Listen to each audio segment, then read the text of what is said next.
Hi, y'all. I'm Obscure Girl.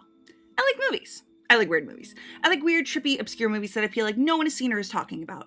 Whether that be because they're just old, or the marketing was bad, or you're like, I think that was a fever dream I had when I was 5. I'm here to tell you it wasn't. Let's talk about it. And with May the 4th be with you right around the corner, I wanted to talk about Mel Brooks and one of my absolute favorite timeless Mel Brooks classics, High Anxiety. Dr. Richard Thorndike, one of the world's greatest psychiatric authorities, is suffering from high anxiety.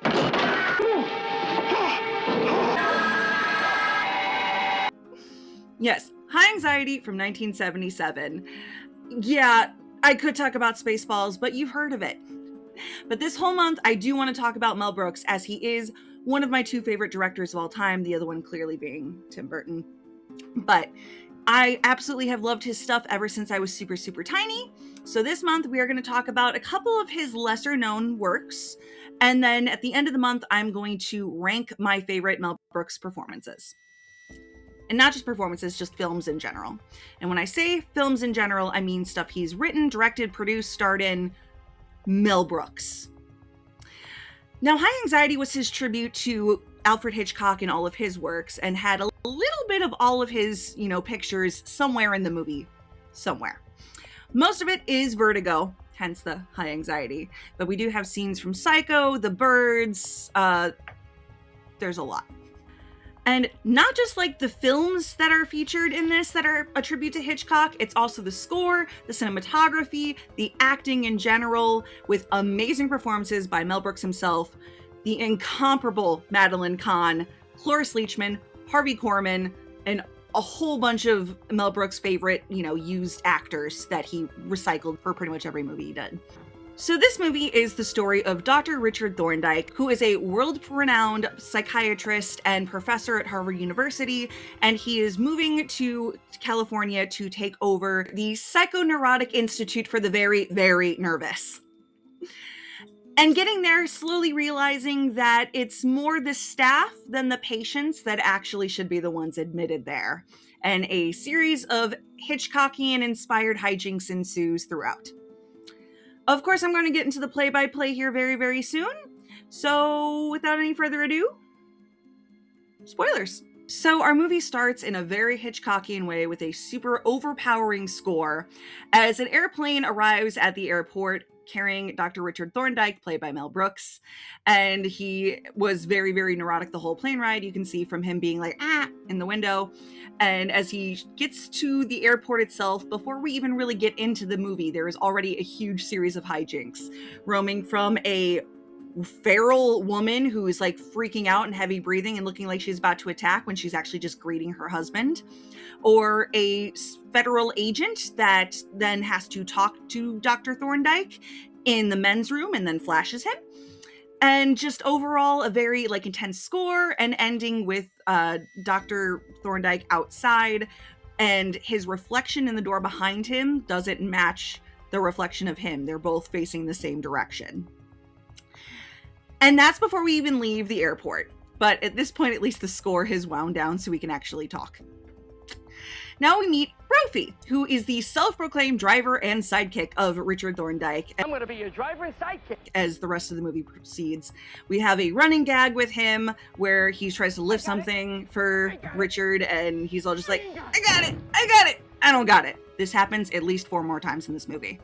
Moving on. And as we're on our way to the Institute, Brophy's already giving some fairly ominous backstory to what's going on at the Institute. Apparently, the late Dr. Ashley was trying to institute some real change at the hospital and passed away fairly mysteriously. It's supposed to be a heart attack, but apparently the guy was in great shape. And a Dr. Montague thought the job would be in his pocket, basically, and was very upset to find out that they hired from without the Institute. And yeah, and then also just a fantastic thing in this movie is as soon as they have the dramatic, orchestral flair in the music, when something dramatic happens, everyone's like, where did that come from? And the first time, it literally is coming from a symphony orchestra in a bus driving past them, because Mel Brooks is such a genius. But yeah, then we get to the Psychoneurotic Institute for the Very, Very Nervous. It is underlined. And we first meet Dr. Wentworth, played by Dan Patton, who is already trying to kind of, clue Richard in on certain things, and is immediately called back by Dr. Montague, played by Harvey Korman, because excellence is in this movie. And immediately is just not holding back, just like, oh yeah, this place was mine before you got here. And he is then called off by the real boss of this movie, Nurse Diesel, played by Cloris Leachman. Oh my God. They threw in for this. She has the full, just like, pointed bra, unibrow, mustache. She talks super funny. Like, she loves to say, like, emotionally disturbed. It's so great. Her performance is absolutely fantastic in this. Honestly, all the performances are pretty great, even when it is like Mel Brooks tongue-in-cheek. They can only pull it off because of this cast. And you find out Nurse Diesel is actually the one calling the shots behind everything, even though she's the only woman present on staff. But she's pulling Dr. Montague's strings, who is pulling everyone else's strings, and there we are. I also do just want to take a second to point out that, of course, this institution is on a giant cliffside on the sea with like a big old tower that's supposed to be a lighthouse. Why do so many of these institutional mystery movies take place on a seaside cliff?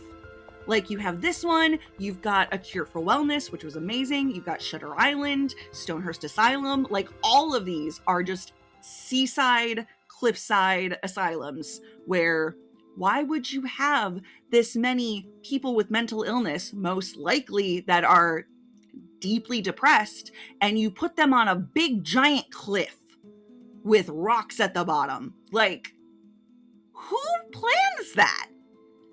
Moving on. As Richard enters his new office and he's getting settled in, he gets a knock at the door by Professor Little Old Man. It's a little old man. Little old man. Nobody gets it right. Lil Ullman, Professor Lil Ullman, who was actually Richard's professor, teacher, mentor, and psychiatrist. And turns out he's there actually like as a consultant, as his part of his like semi-retirement. So he's like, yeah, I come in 2 hours a day. I don't bother them. They don't bother me. And immediately is all just like, I'm so proud of you. I'm so happy you're here. Hey, have you checked out the balcony? And immediately takes him over to the balcony, where it is completely confirmed that Richard has high anxiety. Vertigo. It's vertigo. But completely panics anytime he's somewhere with heights. So the professor says to Richard that he's going to treat him and help him finally beat high anxiety because it is extremely Nessa. And when I say that, this is something I quote all the time. Like, if nothing else from this movie, I quote this. It's when Richard is asking the professor, are you sure that it's Nessa? And he interrupts him as he's about to say necessary. That's the joke. And he's just like, yes, it is Nessa. Don't tell me what's Nessa. I tell you what's Nessa. It is Nessa. I know what is Nessa. Don't tell me what's Nessa. I tell you what's Nessa. And I quote that way too often. I love it. Moving on. So at dinner with all of the staff, first off, we get the camera through the glass gig that Mel Brooks loves to repeat in his movies, and why not? It's classic. And then we have all the doctors pretending that that didn't happen. And Richard is trying to get some information from all the other doctors as to what those changes that his predecessor were trying to make before he left. And he was about to be told by Wentworth when Nurse Diesel immediately is just like, the drapes. He was planning to change the drapes in the psychotic game room. He very much felt that color had a very big influence on the mentally disturbed. I just love saying it like that. But clearly she shuts everything down. Everyone is scared of her. She's the one pulling the strings. She even takes away Dr. Montague's fruit cup because he was 30 seconds late.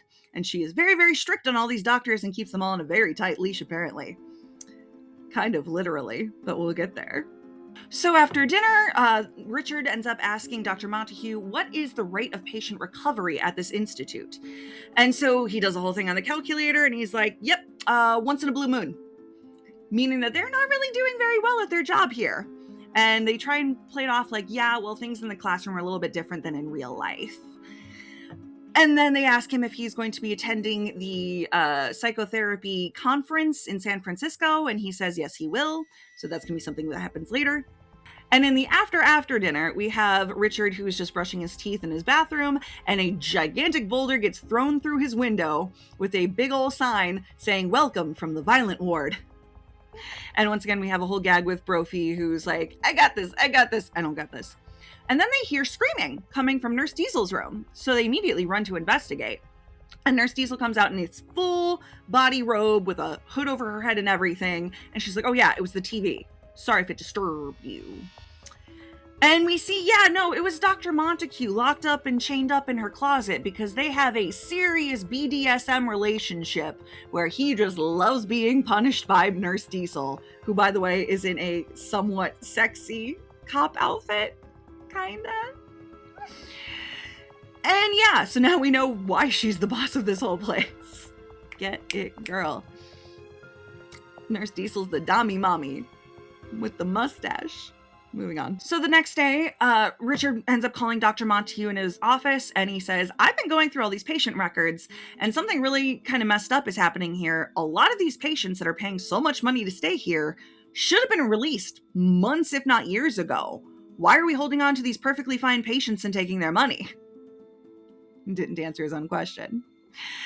But Dr. Montague tries to play it off, saying like, oh, like this one patient in your hand, like 1 minute he's totally fine and lucid, and the next he's a raving lunatic. So they invite the guy into the office so that they can examine him together. And he says that he was coming in because of nervous exhaustion. He was having severe neck pain and was having dreams about werewolves. And it's been 6 months since any of that had happened. So then, of course, Dr. Montague is shooting thumbtacks into this guy's neck behind Dr. Thorndyke's back, and he's throwing in like fake fangs and pretending to be a werewolf and is completely messing this guy up. So they're very aware of what's going on here, and obviously it's for the money. But then Richard ends up noticing like a flashing in his office and sees that it's coming from one of the patients' rooms. And Montague says that, oh, that looks like it's room 35. That would be Arthur Brisbane. And Richard's like, Arthur Brisbane, the industrialist? Like, oh yeah, no, he came here for kind of a nervous breakdown, blah, blah, blah. And Richard's just like, yeah, well, I'm going to want to examine him for sure. And he's like, right after lunch. So then Montague calls Nurse Diesel. And it's just like, yep, Dr. Richard wants to meet with Arthur Brisbane right after lunch, and then says in Pig Latin, you know what to do.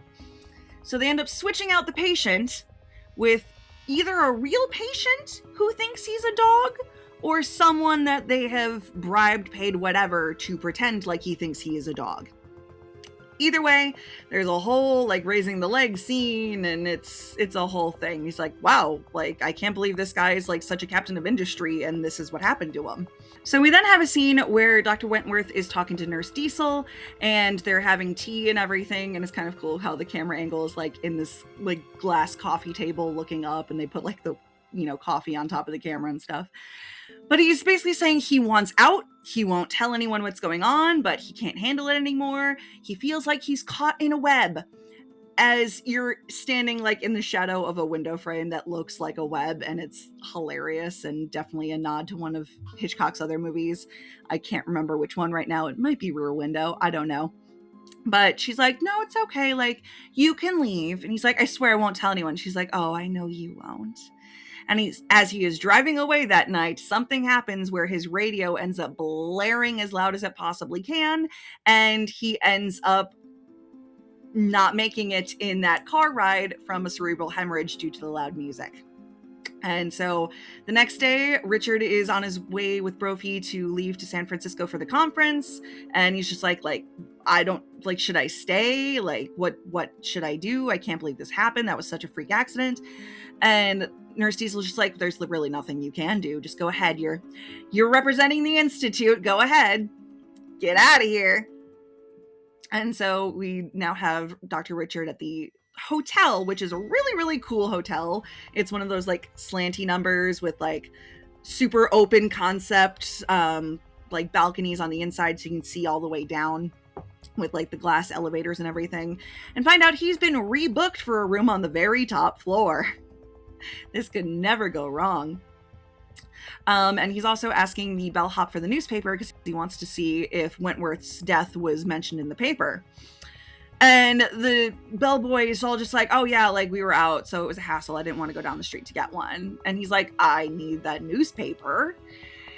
And so this is when we have our psycho scene, because we have Richard in the shower and the bellboy comes in with the newspaper and just starts in the shower. And instead of it being like the red stuff going down the drain, it's just the ink from the newspaper, and it's hilarious. And it just ends with, you know, Richard just like looking like this, like on the side of the tub or whatever, and he's just like, that kid is getting no tip.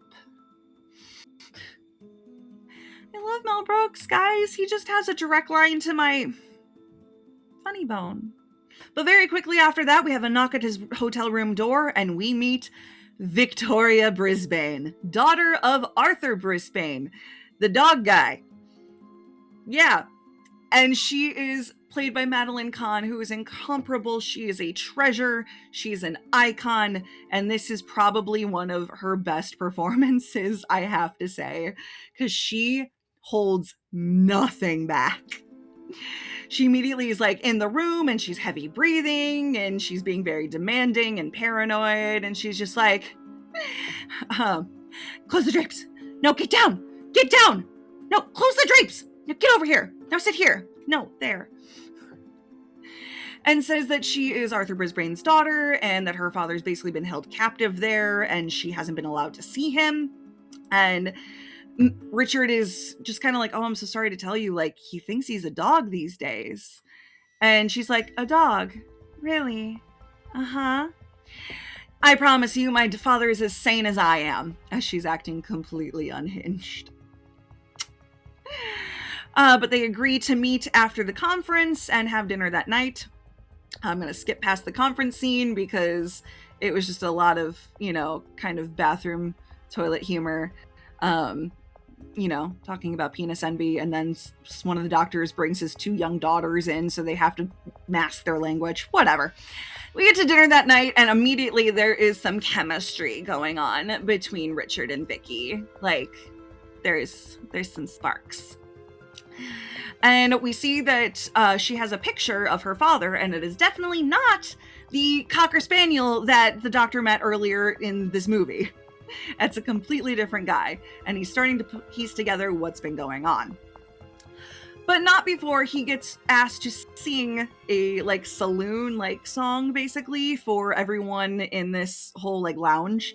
And he sings High Anxiety, which, it's a banger. It gets stuck in my head sometimes. And then also there's, like, a scene where he, like, whips the microphone cord, and Vicky's all just like, ah! Like, okay. All right. Seems like the nurse isn't the only anyway. So now we find out that Nurse Diesel and Dr. Montague have a hitman that's been helping them this whole time. And he actually overheard at the dinner that Richard now knows that that was not the Arthur Brisbane that he had met and is now piecing things together.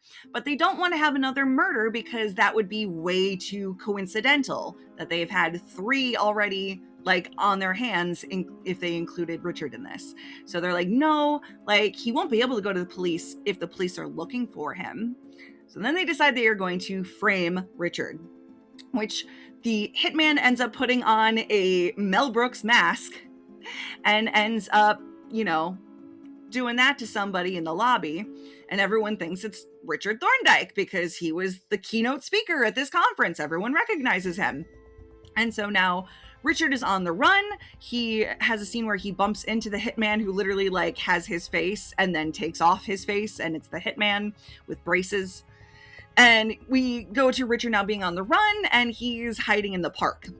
And this is when we get the bird scene, because he calls Vicky and, like, tells her to meet him somewhere at the park, but all these birds are now chasing him, and instead of, you know, pecking at him or, you know, murdering him, they're just crapping on him. It's just a bird crap joke, but you know what? It hits, just like all of that crap hit.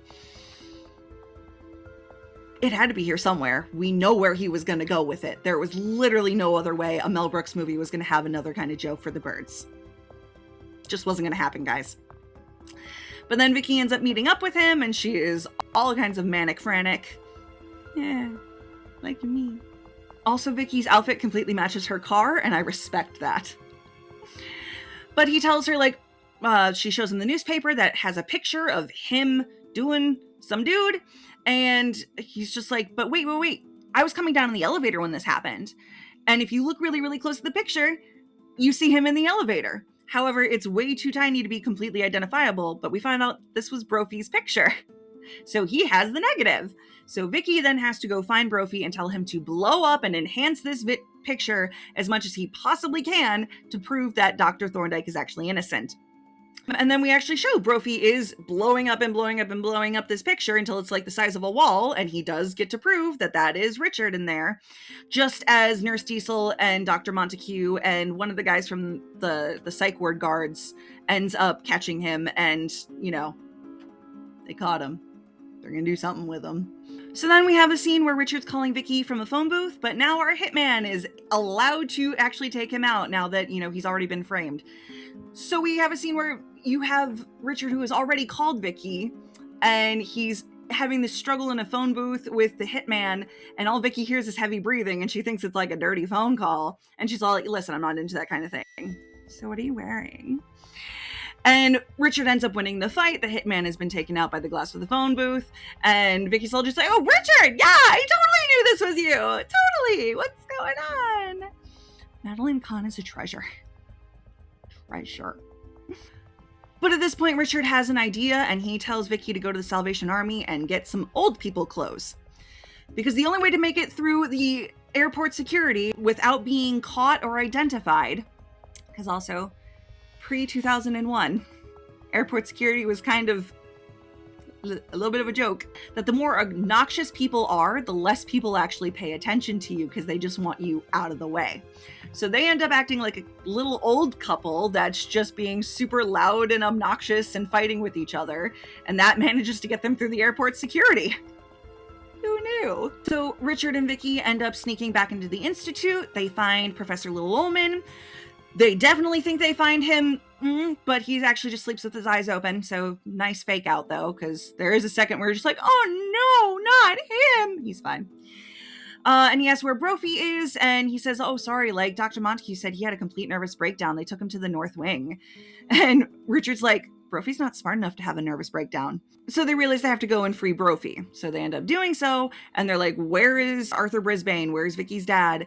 And they said that they had drugged him, and we're taking him up to the tower in the lighthouse, and we're going to fake a self thing to cover their tracks completely. And Vicky's like, oh my god, my dad! So they end up racing to the whole lighthouse tower, and we have a straight up Vertigo scene because, you know, great finale, I guess. And as they're racing up, Richard ends up falling through a not stable step and is holding on for dear life and is just freaking out because of the high anxiety. And Professor Lowen's like, listen, I had a break in your case. I know what's the cause of your high anxiety. I need you to think back, way back to when you were a baby. Your parents are fighting like they're always fighting. They're fighting about you. And basically the source of his high anxiety is when his parents were fighting about him, he ended up falling out of his high chair as a baby and has had a thing about heights ever since. And Richard comes to the conclusion, oh my god, you're right. It's not heights I'm scared of. It's parents. And he ends up being able to climb up all the way to the top. And he ends up knocking out the, you know, guard guy, whatever, and is able to save Vicky's dad. And he's like, well, at least it's over. And then we have Nurse Diesel, dressed in full witch garb, who comes attacking him from the other side of the tower, misses him completely, and on her broomstick ends up falling out the side of the tower thinking she's flying until she is no more. Yeah. And all of a sudden, Dr. Montague was actually there the whole time. He's just like, I never liked her. I like you guys. I'll work for you guys. Just beat the crap out of me. I'll like whatever. I never liked her. She never bathed. And then they knock him out because he needs to shut up right now. And everyone ends up all the way at the top. We have Dr. Thorndike, we've got Brophy, we've got Vicky, we've got Professor Lil Ullman, and we've got Vicky's dad. And they're all just so happy and celebrating. And Vicky's dad is all just like, oh my God, you saved my life. Thank you so much. Who are you? And Vicky's like, Dad, this is the guy I'm going to marry. And then we end the movie with Richard and Vicky's honeymoon and another scene with the camera crashing through the wall. And that was high anxiety. Honestly, this is one of the more little known ones. I didn't know about it until I was in my late teens and absolutely loved it because I love all Mel Brooks' stuff. And it was absolutely like, I love Hitchcock, so this was a great fit, and all the cast was amazing, and just really the performances sell this movie. It's not one of his best. It's not one of the top hitters. You know, it's not Men in Tights. It's not Young Frankenstein, but it's still really good. I would place this in like second tier Mel Brooks. Easily. And yeah, this whole month is going to be me talking about lesser known Mel Brooks projects and then me ranking all my favorites at the end of the month. And I hope you stick around for this because, you know, Mel Brooks needs to be celebrated. The man is 100 years old and has lived one heck of a life. And I want to celebrate even the lesser of his masterpieces. I've been Obscure Girl. I hope you check out the rest of my videos on my channel. I love talking about cult classics, trippy movies, old movies, fever dreams, whatever. If you like this video, please like this video. Share it to your friends if you think they'd like it. Please subscribe to my channel if you're into this. It really would help me out big time. And maybe check me out on Patreon so I can up the equipment and the lighting and stuff in here because, yeah. I've been Obscure Girl. The rest is confetti.